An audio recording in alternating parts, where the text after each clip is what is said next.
Please turn me to Daniel chapter 1 in your Bibles, please, where we will talk about 4 young men who stayed strong in the Lord. Verse 1 says of Daniel chapter 1, In the year of the reign of Jehoiakim, king of Judah, came Nebuchadnezzar, the king of Babylon, unto Jerusalem and besieged. And Lord gave Jehoiakim of Judah into his hand, which part of the vessels of the house of God, which he carried into the land of Shinar, to the house of his God, and brought the vessels into the treasure house of his God. And the king spake unto Aspenaz, the master of eunuchs, that he should bring certain of the children of Israel, and of king's seed, and of the princes, children who in whom was no blemish, but well favored and skillful in all wisdom, and cunning in knowledge and understanding, science, and such as had ability in them, to stand in the king's palace, and whom they might teach the learnings of the tongue of the Chaldeans. And the king appointed them daily in provision of the king's meat, and of the wine which he drinks, so nourishing them 3 years, that at the end thereof they might stand before the king. Now among these were the children of Judah, Daniel, Hananiah, Mishael, and Azariah, unto whom the prince of the eunuchs gave names, for he gave them unto Daniel the name of Belteshazzar, and unto Hananiah of Shadrach, and to Mishael of Meshach, and of Azariah of Abednego. But Daniel purposed in his heart that he would not defile himself with the portions of the king's meat, nor with the wine which he drank. Therefore he requested of the prince of the eunuchs that he may not defile himself. Now God had brought Daniel into the favor and tender love with the prince of eunuchs. And the prince of eunuchs said unto Daniel, I fear my lord the king, who hath appointed your meat and your drink. For why should he see your faces worse liking than the children which are of your sort? Then he shall make me endangered, my head to the king. Then Daniel said to Melazar, whom the prince of eunuchs had set over Daniel, Hananiah, Mishael, and Azariah, Prove thy servants, I beseech thee, 10 days, and let us give pulse to eat, and water to drink, and let our countenance be looked upon before thee, and the countenance of the children that eat of the portion of the king's meat. And he seeth the deal with thy servants. So he consented to them in this manner, and provided them 10 days. And at the end of the 10 days their countenance appeared fairer and fatter in the flesh than all the children which he did eat of the portions of the king's meat. Thus Melazar took away the portions of their meat and the wine that they should drink, and gave them pulse. By the way, pulse is like vegetables and stuff. So we see in that they, even though they weren't eating all the nice nutrient-full meat, they stayed strong in the Lord, and God blessed them, and they were the healthiest there out of all of them. In verse 17, it says, God gave them knowledge and skill in learning and all wisdom, and Daniel had understanding in all visions and dreams. So that's just saying God had his hand on them. They stayed strong in God, so God had his hand on them and blessed them. If you turn over 2 chapters to chapter 3, in verse 1, Nebuchadnezzar the king made an image of gold, whose height was 60 cubits. So a cubit is about the point from your elbow to around right here. So it says, Nebuchadnezzar the king made an image of gold, whose height was 60 cubits, and breadth 6 cubits. He set it up in the plan of Dura, in the province of Babylon. Then Nebuchadnezzar the king sent to gather together the princes, the governors, and the captains, the judges, and the treasurers, the counselors, the sheriffs, and all the rulers of the province to come and dedication of the image that the king of Nebuchadnezzar had set up. So in that we see Nebuchadnezzar, he's made this ginormous statue of himself, and he's telling people to worship him, to bow down to him and worship him. If we go to verse 10, it says, Thou, O king, hast made a decree that every man shall hear the sound of the cornet, which is a flute, a harp, a sackbut, a psaltery, and a dulcimer, and all kinds of music, shall fall down and worship the golden image. So that's just naming off a bunch of different instruments. Once the people hear that, it's now pretty much a law in Babylon that if you don't bow down, then you're disobeying the law. It says in verse 11, whoso falleth not down and worshipeth, that he should be cast into the midst of the burning of a fiery furnace. So that's saying whoever didn't bow down and worship this false god, didn't worship the king Nebuchadnezzar, would be thrown into a fiery furnace, a ginormous furnace that gets to probably thousands of degrees if you don't worship God, if you don't worship Nebuchadnezzar. Verse 12, There are certain Jews whom thou hast set over affairs of the province of Babylon, Shadrach, Meshach, and Abednego. These men, O king, have not regarded thee, and they serve not thy gods, nor worship the golden image which that house set up. Then Nebuchadnezzar, in his rage and fury, commanded to bring Shadrach, Meshach, and Abednego. Then they brought these men before the king. And Nebuchadnezzar spake and said unto them, Is it true, O Shadrach, Meshach, and Abednego? Do ye not serve my gods, nor worship the golden image which I have set up? So that's saying the people, the three of the people that we had just been talking about a little bit ago, they're not following the law where you have to bow down to the golden image, because they're deciding to stay steadfast in God and worship God instead, and be strong and stay strong in the Lord.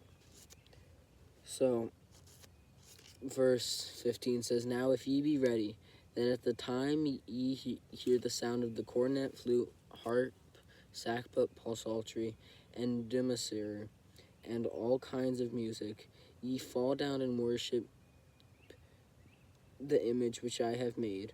Well, but if ye worship not, ye shall be cast the same hour in the midst of a burning fiery furnace. And who is that God that shall deliver you out of my hands?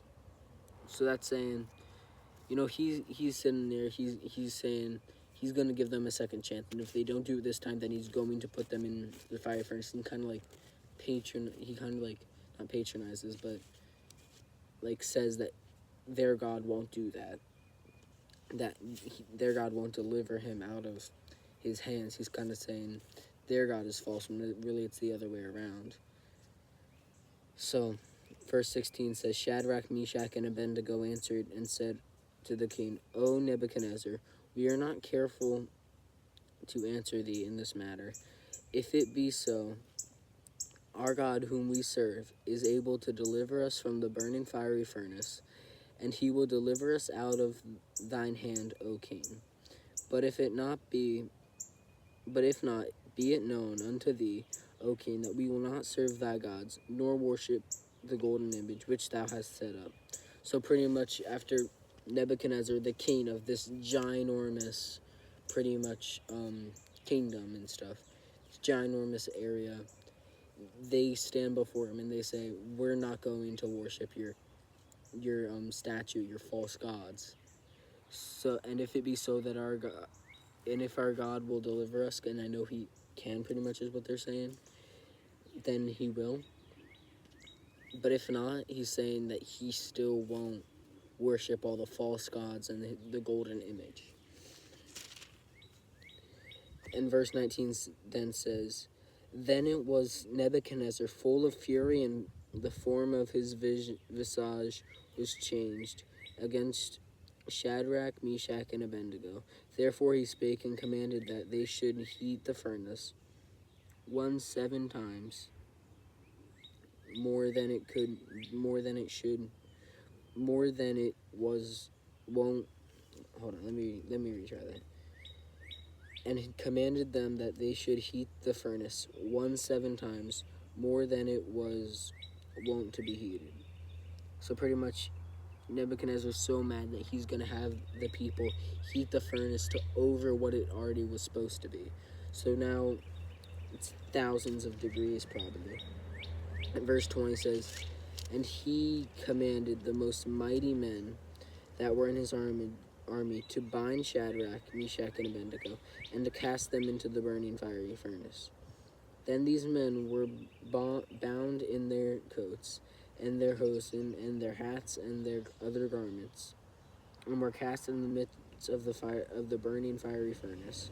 Therefore, because the king's commandment was urgent, and the fiery furnace exceeding hot flame of the fire slew those men that took up Shadrach, Meshach, and Abednego." So that's saying the fire was so hot that before men even got up there, and they didn't even go into the furnace, they still died because how hot it was. Yet 23, verse 20, yet that soldiers still died. Verse 23 says, "And these 3 men, Shadrach, Meshach, and Abednego, fell down, bound in the midst of the fiery furnace. And Nebuchadnezzar the king, was astonished, and rose in haste, and spake, and said unto his counselors, Did not we cast 3 men bound into the midst of the fire? They answered and said unto the king, True, O king. And he answered and said, Lo, I see 4 men loose walking in the midst of the fire, and they have no hurt, and the form of God of the 4th is like the Son of God." So that's saying they cast Shadrach, Meshach, and Abednego, but the soldiers that were carrying them died, and it said that they were mighty men, the strongest in his army.